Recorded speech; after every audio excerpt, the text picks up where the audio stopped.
खबर बिहार और मैं आपके साथ प्रियंका राजपूत। बुलेटिन की शुरुआत करेंगे इस वक्त की अहम खबर के साथ। आरा में नवनिर्वाचित मुखिया हत्याकांड में भोजपुर पुलिस को बड़ी सफलता मिली है। बताते चले कि नवनिर्वाचित मुखिया हत्याकांड में मृतक के भाई रुपेश कुमार के बयान पर थाने में प्राथमिकी दर्ज कराई गई थी, जिसके अंतर्गत अनिल सिंह और 7 अन्य को नामजद बनाया गया था। घटना की गंभीरता को देखते हुए भोजपुर पुलिस अधीक्षक विनय तिवारी ने एक टीम गठित की, जिसके बाद तकनीकी अनुसंधान और साक्ष्य के आधार पर इस हत्याकांड का समाधान किया गया, जिसके बाद अपराधियों की पहचान कर गिरफ्तारी के लिए अनुमंडल पुलिस पदाधिकारी पीरो के नेतृत्व में विशेष टीम गठित कर छापेमारी शुरू की गई। इसके बाद कांड में 2 अभियुक्त को 18 नवंबर को गिरफ्तार कर न्यायिक हिरासत में भेज दिया गया था। इसमें एम्बुलेंस में सवार हुए विजेंद्र उसका मेन ड्राइवर था और ये 6 लोग मुखिया जी का जो मूवमेंट था उसको लगातार फॉलो कर रहे थे और इनके द्वारा ये प्लान किया गया, दूसरे लोगों को कन्विंस किया गया कि वो मुखिया जी को उस दिन बुलाएं। हालांकि उन लोगों को जानकारी नहीं थी कि क्या इनका उद्देश्य है। कुछ गांव के लोग हैं जिन्होंने किसी कार्यक्रम को उद्घाटन के लिए मुखिया जी को बुलाया और ये लोग उस मूवमेंट को ट्रेस कर रहे थे। मूवमेंट को ट्रेस करने के पश्चात इन्होंने पहले कोशिश की कि एम्बुलेंस के माध्यम से ही मुखिया जी पर हमला किया जाए और उन्होंने अपनी एम्बुलेंस से मुखिया जी की बुलेट पर टक्कर मारी।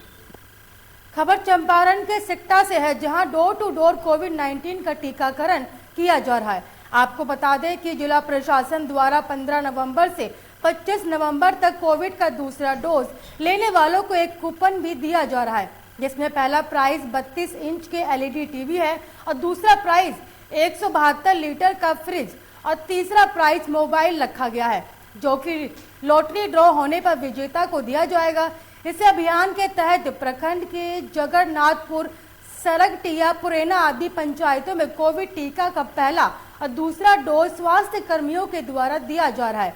जानकारी देते हुए सिकटा स्वास्थ्य केंद्र के प्रभारी चिकित्सक अनवर अहमद ने बताया कि जिला प्रशासन के आदेश के अनुसार डोर टू डोर टीकाकरण किया जा रहा है, जहां प्रत्येक वार्ड में जाकर स्वास्थ्य कर्मी टीकाकरण कर रहे हैं और इस अभियान के तहत टीका लेने वाले को लॉटरी कूपन भी दिया जा रहा है। भागलपुर में रिफातपुर पंचायत के डीलर हरिहर के द्वारा लाभुक को कम राशन दिया जा रहा है। ग्रामीण जनता से जानकारी ली गई तो उन्होंने बताया कि राशन 4 किलो काट दिया जाता है और पैसा भी ज्यादा लिया जाता है, जबकि प्रधानमंत्री के द्वारा नंबर तक फ्री में अनाज देने के लिए बोला गया है। सबसे दिलचस्प बात यह है कि उसी गांव के एक डीलर मंगलाकांत राम, जो कि अभी चुनाव लड़ रहे हैं, इसलिए उनका डीलरशिप 1 महीने के लिए बाधित किया गया। उनके हिस्से का भी अनाज और उनके ग्राहकों को भी अनाज हरिहर डीलर के द्वारा दिया जा रहा है, जबकि मंगलाकांत का कहना है हमारे ग्राहकों का अनाज अभी तक ऊपर से मिला ही नहीं। इससे साफ पता चलता है कि राशन में काफी गड़बड़ी और घोटाला किया जा रहा है और अनाज आते ही हरिहर कुमार डीलर के द्वारा बेच दिया जाता है। कितना दिल कौन तरह? आदमी पड़े 7 आदमी। अच्छा, तो 7 आदमी कितना किलो? कितना बोले 70 किलो। कौन डीलर लग ले अनाज अभी? अनाज यहाँ फर्स्ट है वो नहीं देखिए हटा दिया, मेरा माल नहीं दिया है ना, अभी वो रिसीव कर पाया। हाँ, तो आपके यहाँ जितने भी लोग आते थे सारे उनके यहाँ जाके ले रहा है? ले रहा है, लेने दीजिए का। और उनको अनाज कम दिया जा रहा है, इसमें आपका क्या कहना है? हमारा कहना अनाज कम नहीं दे, जो लेना हो देना हो, कसम के पब्लिक से लेना चाहिए। वहाँ मैं जिला का पैसा दिलो मंगल मैंने 50 किलो चावल और 21 किलो गहूँ, तो वहीं 35 किलो चावल निकले। कितना पैसा दिया? 110 112 रुपया। आप पूछे उससे कि कैसे किलो अनाज देता है? हम तक की नहीं। त्रिस्तरीय आम जनता पंचायत 2021 में भागलपुर बिहार में चल रहे पंचायत चुनाव के 8वें चरण में सबौर प्रखंड के फतेहपुर पंचायत से बिहार के भागलपुर की सबसे कम उम्र की मुखिया आयशा खातून बनी है। उनकी उम्र महज 21 साल 2 महीने है। जीत के बाद फतेहपुर में जश्न का माहौल है। गांव में आतिशबाजी कर जश्न मनाया गया। वहीं कम उम्र की मुखिया बनने पर बधाई देने के लिए आम लोगों की भीड़ भी इकट्ठी हुई। मुखिया का कहना है कि पंचायत के विकास के लिए काम करेंगी। की कम ही एज में गांव के सेवा करने का मौका मिला है पूरे जनता के। पूरे पंचायत के लोग आज आपके घर पर मौजूद हैं, कैसा महसूस कर रहे हैं? बहुत खुशी महसूस हो रही है। फतेहपुर पंचायत की पूरी जनता मेरे तरफ से शुक्रिया अदा करती हूँ। क्या क्या काम बचा हुआ है अभी तक आपके पंचायत में? इंदिरा आवास नहीं बना है तो उस क्षेत्र में काम करूँगी। राशन कार्ड, शिक्षा के स्तर में यहाँ पर भी शिक्षा का स्तर निम्न है। मुजफ्फरपुर में बोचहा विधायक मुसाफिर पासवान का अंतिम संस्कार राजकीय सम्मान के साथ नाजिरपुर स्थित उनके आवास के बगल में किया गया। उनके पुत्र अमर पासवान ने उन्हें श्रद्धांजलि दी। अंतिम यात्रा में विकासशील इंसान पार्टी के संस्थापक मंत्री मुकेश सहनी, सांसद वीणा देवी सहित बड़ी संख्या में राजनीतिक सामाजिक संगठन के प्रतिनिधि और प्रशासनिक अधिकारी शामिल हुए।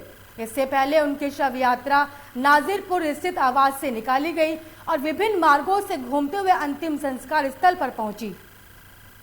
आज हम लोग के बीच में हमारे विधायक नहीं रहे हैं। आज हम उनको दाह संस्कार में यहाँ पे उपस्थित हुए हैं और राजकीय सम्मान के साथ आज उनको समारोह किया गया। अंतिम दर्शन के लिए आप देख रहे हैं कि हजारों के दर्शन में लोगों में यहाँ पे उपस्थित हुए हैं और हम बस यही है कि उनको हमेशा याद करेंगे, उनको संघर्ष को हमेशा ध्यान में रख के उनके परिवार के साथ हम लोग खड़े रहेंगे और आने वाले समय में सब चीज़ प्रक्रिया के साथ चलेगा। बाकी यही सब है कि आज लोग उनको अंतिम दर्शन के लिए आए हैं। बोचा का सीट खाली हो चुका है, ये सब बाद में चर्चा होगा। अखिल भारतीय किसान महासभा ने एक्टू और भाकपा के बैनर तले किसान आंदोलन के 1 साल के पूरे होने के अवसर पर देशव्यापी आह्वान किया, जिसके तहत बहादुरपुर प्रखंड अंचल कार्यालय पर किसान विरोधी तीनों कृषि कानून को संसद से संवैधानिक प्रक्रिया पूरा कर रद्द करने, बिजली बिल 2020 को रद्द करने, एमएसपी की गारंटी करने का कानून बनाने और काला बाजारी पर रोक लगाने, फसल क्षति मुआवजा का वितरण शुरू करने आदि सवालों को लेकर धरना प्रदर्शन किया। धरने का नेतृत्व अभिषेक कुमार, हरि पासवान, राम विनोद यादव, विनोद सिंह, रामलाल सहनी, कैलाश पासवान आदि ने किया।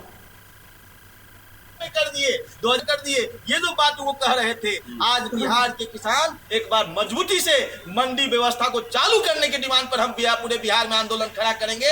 ये संकल्प हम ले रहे हैं। आज हम इस बात को लेकर के ये लड़ाई चल रही है कहीं ना कहीं। लेकिन बिहार के किसान अभी भी तो पीछे थे जब 2006 में मंडी को खत्म किया गया, लेकिन आज जब कृषि कानून बिल की बात आई और किसान धरना पर बैठे हैं बॉर्डर पर, तब जाकर के बिहार के किसान जागे हैं। इतने दिन वो किसान कहाँ सोए हुए थे, ये भी तो सवाल उठता है। जी बिल्कुल, यहाँ जिस तरह की खेती की व्यवस्था है, आज भी जिस तरह के मैं मानता हूँ कि ये स्टेट गवर्नमेंट के स्तर पर बिहार में वो एक दौर में हरित क्रांति का जो दौर रहा है, जो पंजाब हरियाणा के इलाके में हुआ, इस इलाके में उस तरह की खेती एक तरह से पिछड़ी खेती का दौर रहा है।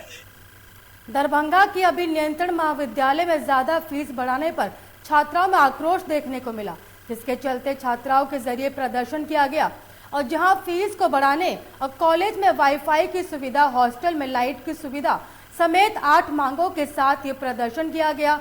इन सभी मांगों को लेकर छात्रों द्वारा करीब 5 से 6 घंटे कॉलेज गेट को बंद कर हंगामा किया गया।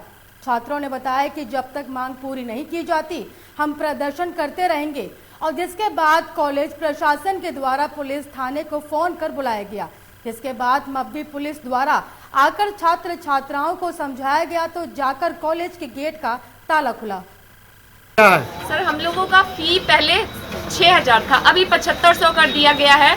7500 देने में कोई प्रॉब्लम नहीं है, लेकिन डेवलपमेंट के नाम पे यहाँ पे कुछ भी नहीं हो रहा है। आप कभी हॉस्टल विजिट कीजिए, अगर हॉस्टल में पोछा लगता है तो वहाँ पे इतना गंदा स्मेल, मछली मार्केट के जैसा स्मेल करता है। उस बात का हम क्यों फिर से फी बढ़ाएं? 6000 भी ये लोग डिजर्व नहीं करते हैं। जैसा सिस्टम है, एक रोड तक सही नहीं है। हॉस्टल में 3 सांप निकला है एक दिन में। गर्ल्स हॉस्टल में 2nd फ्लोर पे सांप निकलता है, बॉयज हॉस्टल का तो बात ही छोड़िए। अभियंत्रण महाविद्यालय के जितने भी छात्र हैं वो धरना पे बैठे हैं, इसलिए क्योंकि हमारा कॉलेज का जो प्रशासन है पूरा तरीका से निकम्मा हो चुका है। बिना मतलब और बिना किसी मीटिंग के 1500 रुपया हॉस्टल में फीस बढ़ा दिया गया है और मेंटेनेंस के नाम पे हॉस्टल में कुछ नहीं है। हॉस्टल की व्यवस्था जो है वो पूरी जर्जर है, इंफ्रास्ट्रक्चर पूरा बर्बाद है। इनफैक्ट हॉस्टल में जगह जगह जहरीला सांप निकल जाता है। आप कॉलेज में आए होंगे तो देखे होंगे कि कॉलेज का जो रास्ता है वो भी पूरा बर्बाद है। प्रिंसिपल जो है वो खुद कॉलेज में नहीं रहते और खुद निकम्मे तरीके से कहीं दूसरे कॉलेज का भी उनको प्रभार है तो वो कॉलेज में ध्यान नहीं दे पा रहे हैं। हमारे देश के प्रधानमंत्री नरेंद्र मोदी के द्वारा संसद में संविधान दिवस के मौके पर पूरे देश के नाम संबोधन चला और उसमें देश के प्रधानमंत्री नरेंद्र मोदी ने कहा कि विपक्षी पार्टियां जो कि परिवारवाद को लेकर चल रही हैं वह आने वाले समय में इस देश के लिए घातक हैं। वहीं दूसरी ओर बिहार प्रदेश में आज संविधान दिवस के मौके पर आम आदमी पार्टी के स्थापना दिवस के अवसर पर आम आदमी पार्टी बिहार द्वारा विशाल तिरंगा यात्रा निकाली गई, जिसमें राज्य के सभी जिलों से कार्यकर्ता शामिल हुए और जिसमें आम आदमी पार्टी के कार्यकर्ता और पदाधिकारी दरभंगा जिला में भी शामिल हुए। वे कुछ नाम इस प्रकार से हैं: ओम शंकर, शब्बीर नवाज, रफीक अहमद, शरद सिन्हा सहित अन्य कार्यकर्ता तिरंगा यात्रा में शामिल हुए।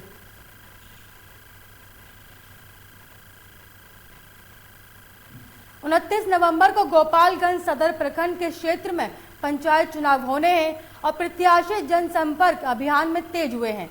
जैसे जैसे मतदान का दिन नजदीक आता हुआ नजर आ रहा है वैसे वैसे प्रत्याशियों की चहलकदमी तेज हो गई। आज हम बात कर रहे हैं पंचायत चौराव से निवर्तमान मुखिया परवेश आलम इस बार भी चुनाव मैदान में खड़े हुए हैं और आज रोड शो को लेकर भारी जनसैलाब देखने को मिला और वहीं एक तरफ अपने क्षेत्र चौराव के गांव में घूम घूम कर बड़े बुजुर्गों का आशीर्वाद लेने जा रहे हैं और अपने पक्ष में मोतियों की माला पर बटन दबाने की अपील कर रहे हैं। रोड शो निकालें कि हमारे आवाम का जीत था कि भाई एक बार रोड शो निकालिए और आवाम को दिखाइए कि भाई हमारे साथ सारे लोग, सारे जनमत है मेरे साथ, ठीक है। और हम लोग इसलिए कि आज प्रचार बंद हो जाएगा इसीलिए लास्ट में रोड शो निकाले हैं। तो आपकी चुनावी मुद्दा क्या होगी? मेरी चुनावी मुद्दा विकास है, शिक्षा है, स्वास्थ्य है, मेरे मुद्दा यही है। अगर जनता आपको जीत दिला देती है तो आपकी पहली प्राथमिकता क्या रहेगी? मेरा पहली प्राथमिकता है कि स्वास्थ्य, उसके बाद शिक्षा, उसके बाद नाला, रोड, विकास है। परवेज जी, मेरा है कि जो 5 साल का मौका जनता ने जो आपको दिया था, जिस विश्वास से, जिस आशा से, 5 सालों का विकास जो रहा, क्या उसके बदौलत जनता एक बार फिर आपको चुनने जा रही है? जी जी, विकास मेरा यही है, सामने आपके है, काफ़ी विकास किए हुए हैं, विकास का गंगा बहाए हुए हैं, जो भी सरकार के द्वारा वितरण मिला। मुजफ्फरपुर समरालय परिसर से जीविका दीदी, आंगनवाड़ी सेविका, सहायिका, एनसीसी के छात्र छात्राओं और सभी पदाधिकारियों के द्वारा प्रभात फेरी निकाली गई, जिससे कि हरी झंडी दिखाकर जिलाधिकारी प्रणव कुमार ने रैली को रवाना किया। साथ ही माननीय मुख्यमंत्री के कार्यक्रम की लाइव स्ट्रीमिंग की गई। ये कार्यक्रम जिलाधिकारी पटना कुमार के नेतृत्व में किया गया, जिसमें कि सभी अधिकारी पदाधिकारी सामूहिक रूप से आजीवन शराब नहीं पीने की शपथ ली गई। यह आयोजन डीआरसीसी ने किया गया और जहां की आम नागरिक के द्वारा पूरे उत्साहपूर्ण माहौल देखा गया। सभी ने एक स्वर में शपथ ली और साथ ही लिखित रूप से अपने कार्यालय को शपथ पत्र दिया गया। देखिए, नशा मुक्ति दिवस आज 26 नवंबर को हम लोग मना रहे हैं और इस अवसर पर एक बार पुनः पूरे ज़िले में एवं पूरे बिहार में प्रत्येक कर्मचारी, प्रत्येक कर्मी, चाहे वो पंचायत स्तर का हो या जिला स्तर का हो, सभी लोग पुनः शपथ ले रहे हैं और ये शपथ हम लोगों ने पहले भी लिया है, जिसका लगातार पालन किया जा रहा है। और ये हम लोग एक संदेश देना चाहते हैं कि मद्य निषेध, शराबबंदी कितनी आवश्यक है और इस सामाजिक कुरीति को जब तक हम लोग सभी लोग एकजुट नहीं होंगे तब तक इसे दूर नहीं किया जा सकता है। इसलिए ज़रूरत है कि सभी लोग एकजुट हों। तो संविधान दिवस पर हम सभी लोगों को बधाई देते हैं और ये जो एक हमारा संविधान है, इसमें जो हर किसी का जो पूर्ण विश्वास है, देश के सभी लोगों का, सभी अंग का, सभी हिस्से का, हर पार्ट में सभी लोगों को इस पर पूर्ण विश्वास है और आगे भी हम लोग कामना करते हैं कि ये 2 वर्ष 11 माह 18 दिनों में बनी हुई ये जो पुस्तक है और जो पुस्तक ने एक तरीके से हमारा विश्वास है, उसमें सभी लोगों का भविष्य में पीढ़ियों दर पीढ़ियों आगे तक एक अटूट विश्वास बना रहे। इन्हीं शब्दों के साथ मैं सभी को बधाई देता हूँ। Thank you. मुजफ्फरपुर में एक प्रयास मंच के जरिए पुरानी गुदरी बहलखाना स्लम बस्ती में नशा मुक्ति दिवस पर कार्यक्रम का आयोजन किया गया। मंच के संस्थापक संजय रजक ने कहा कि नशा मुक्ति दिवस पर नशा मुक्त बिहार बनाने के लिए शराबबंदी पर आधारित लोकगीत गाकर जागरूक किया गया। लोकगीत में बताया गया कि जब एक व्यक्ति नशा करता है तो अपने साथ पूरे परिवार को परेशान कर देता है। साथ ही आपसी झगड़े, सड़क दुर्घटना जैसी घटना भी होती है। नशे का आदी होने पर घर का सामान बेचकर नशा करते हैं, जिसके कारण परिवार में खाना पीना के साथ बच्चों की पढ़ाई पर भी बुरा असर पड़ता है, स्वास्थ्य भी खराब हो जाता है। अगर वही इंसान अगर नशा करना छोड़ दे तो वह अपने परिवार के साथ सुख शांति के साथ रह सकता है और बच्चे भी खुशी से पढ़ाई कर सकते हैं। एक प्रयास मंच ने यह ठाना है नशा मुक्त बिहार बनाना है। आज एक प्रयास मंच के द्वारा नशा मुक्ति दिवस पर बहलखाना स्लम बस्ती में जागरूकता कार्यक्रम का आयोजन किया गया। नशा एक ऐसा चीज़ होता है जिसके करने से इंसान अपने साथ अपने परिवार समाज को भी परेशानी में डाल देती है और नशा करने से आपसी झगड़े मतलब सड़क दुर्घटना जैसी घटना घटते रहती है, जो कि बहुत ही दुखद है। इसके साथ ही बच्चों घर का स्थिति होता है, बच्चों का खान पीन, उनका पढ़ाई भी बहुत समस्या हो जाती है। सहरसा के सराही वार्ड नंबर 7 में कब्रिस्तान चौक पर सुनसान घर में बीते देर रात चोरों ने चोरी की घटना को अंजाम दिया। वहीं पीड़ित वासुदेव प्रसाद मंडल ने बताया कि हम अपने परिवार की इलाज करवाने बीते 3 दिन पहले पूर्णिया गए हुए थे। जब इलाज करवाकर अपने आवास पर वापस लौटे तो मुख्य गेट का ताला बाहर से लगा हुआ था। वहीं चोरों ने लॉकर का ताला तोड़कर लगभग 2 लाख रुपए के जेवरात सहित महंगी सामान पर हाथ साफ कर फरार हो गए। वहीं सूचना पर पहुंची पुलिस मामले की जांच पड़ताल में जुटी है। पीड़िता का कहना कि हम लोग कोई घर में उपलब्ध नहीं थे और इसी बीच में अज्ञात चोरों द्वारा सामान चोरी कर लिया गया है, जिसका पे हम लिखित आवेदन दे रहे हैं और सामान का भी लिस्ट बना रहे हैं कि क्या सब सामान मेरा चोरी हुआ है। खाने के बाद रात में हमारी बेटी का ससुराल है वहाँ परोरा गाँव, वहाँ आके रात में रह गए। 11 बजे गाड़ी थी, उससे आए, यहाँ 2 बजे आए तो मेन गेट का ताला लगा हुआ था लेकिन अंदर से कड़ी भी बंद था और एक बच्चा को तरपा के कड़ी खुलवाए। भीतर आए तो सब गेट का ग्रिल का ताला, रूम के सब ताला जो टूटा हुआ था, कोई कटा हुआ था, अलमारी सब दिख रहा। देखते ही उसके बाद हम चले गए थाना।